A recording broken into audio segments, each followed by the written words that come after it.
A very simple question, not a conceptually great point, but yet let us cover it up because there is a possibility that say this kind of question may be asked in a very less number of marks. A money market instrument, it means a very short-term security with a face value of 100 and its discount yield is 6%. So it gives a return of 6%, will mature in 45 days. So after 45 days you will get the redemption value. You are required to calculate considering 360 days in a year, 3 questions. Current price of the instrument, and so on. The second and third questions are given.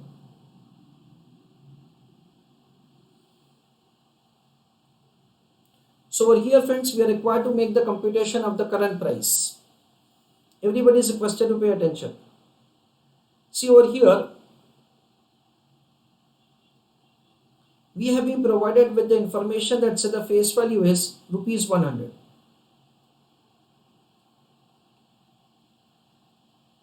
Discount yield is 6%, and we are required to find P0. We have not been given any interest information, so we assume that the interest is 0. The security will be quoted at discount and it will have the redemption at face value after 45 days. Simple.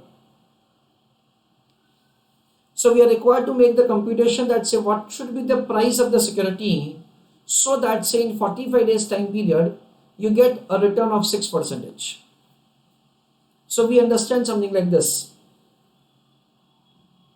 Interest is equal to PRN upon 100.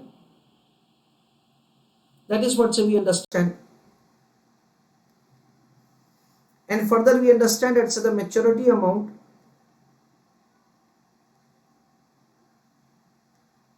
is equal to principal plus interest. Let us assume that the X amount is invested today. What is the rate at which the return is received by the investor? Simple, it has been provided to us as 6%. So over here, X plus X into 0.06, because whatever the amount that you invest, on that you will get a return at the rate of 6% for 45 days. And it will give you 100 rupees at the end of 45 days. And X is supposed to be calculated as balancing figure. This is the way we are required to find the current price. So over here we understand that 100 is equal to X plus 0.06 into 45 divided by 360. That comes to 0.0075.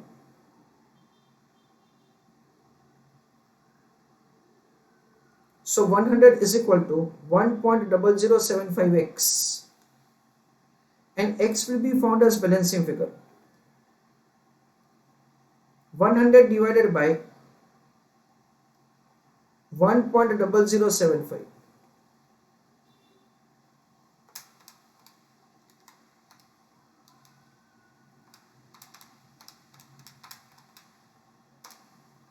That comes to 99.255256. I am taking 4 decimals only. This is the way we find the return. We find the price, I am sorry. Next. See, these questions are not great conceptual questions, yet whatever the basic requirement of that question, we have to fill, that is say fulfill that. The question says that say compute the bond equivalent yield.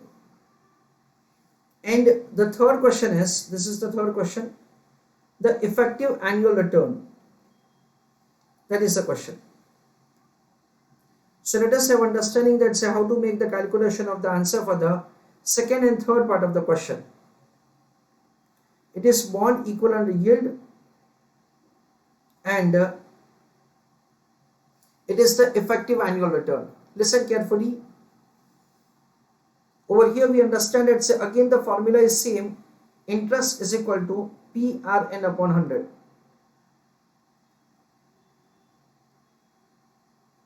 When we are making the calculation of bond equivalent yield, in a way that we do not take into account the effect of the compounding.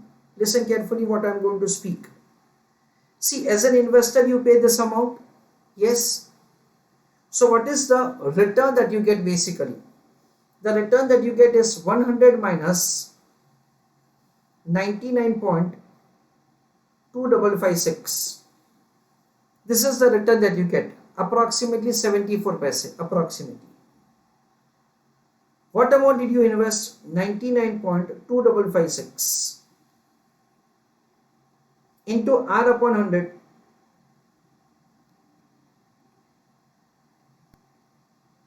into 45 divided by 360. So now R will be found as balancing figure. So R is equal to 100 minus 99.2556, that is 0.7444 divided by 99.2556 into 360 upon 45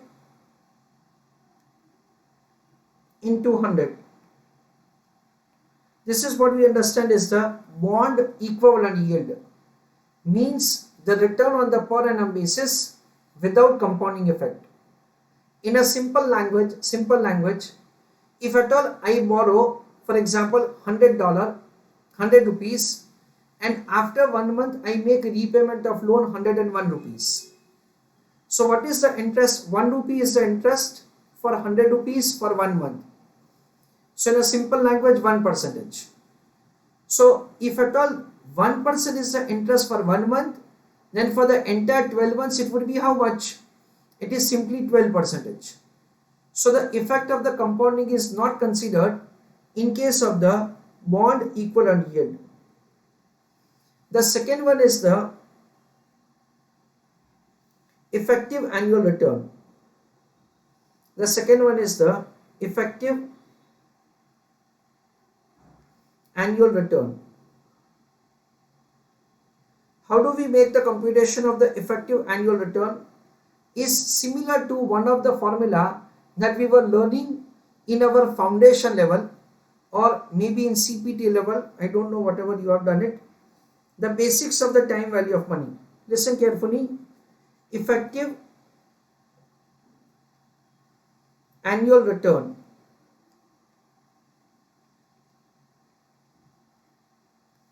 it will be calculated, say, by applying a formula like this: 1 plus I divided by M whole raised to M into N, similar to this formula. If you remember that, say, we were doing this kind of formula for the effective annual return. Exactly the same is required to be applied, but over here in a slightly modified manner. How it will be applied, I explain that to you. Listen carefully. Over here we understand that, say, 0.7444 divided by 99.2556 into 360 upon 45 into 100. That comes to 6%, and it is bound to be 6% only if at all you take more number of decimals. While over here, say, we will have the working like this: 0.7444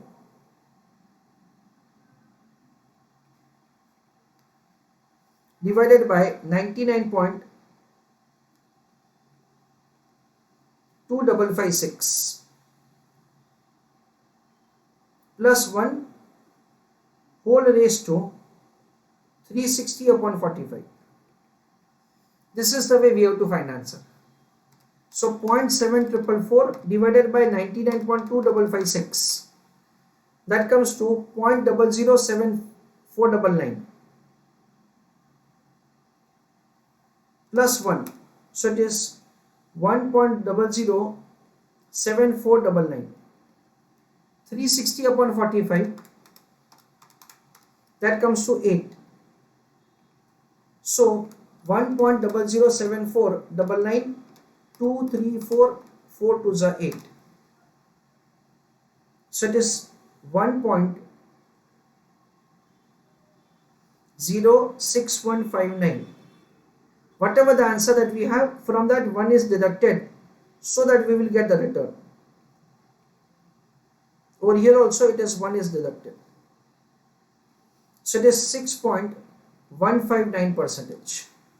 This is the way we do answer.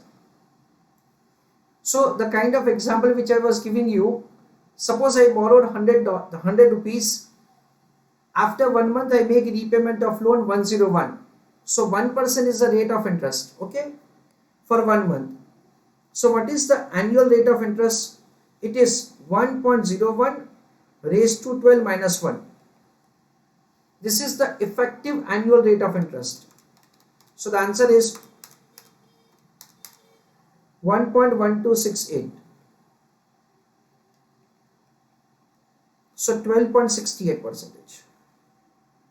अगर हम लोग annually compounded effect consider करेंगे, if at all we will take into account the annually compounded effect, then in that case this is the answer that we will get.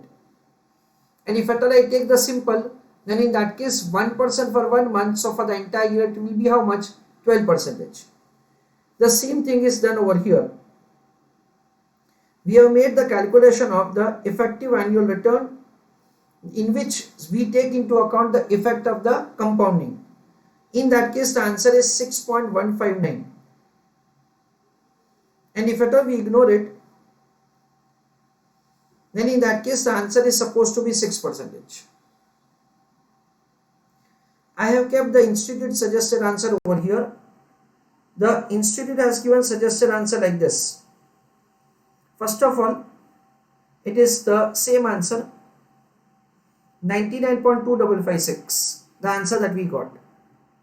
Then over here they have got 6.045.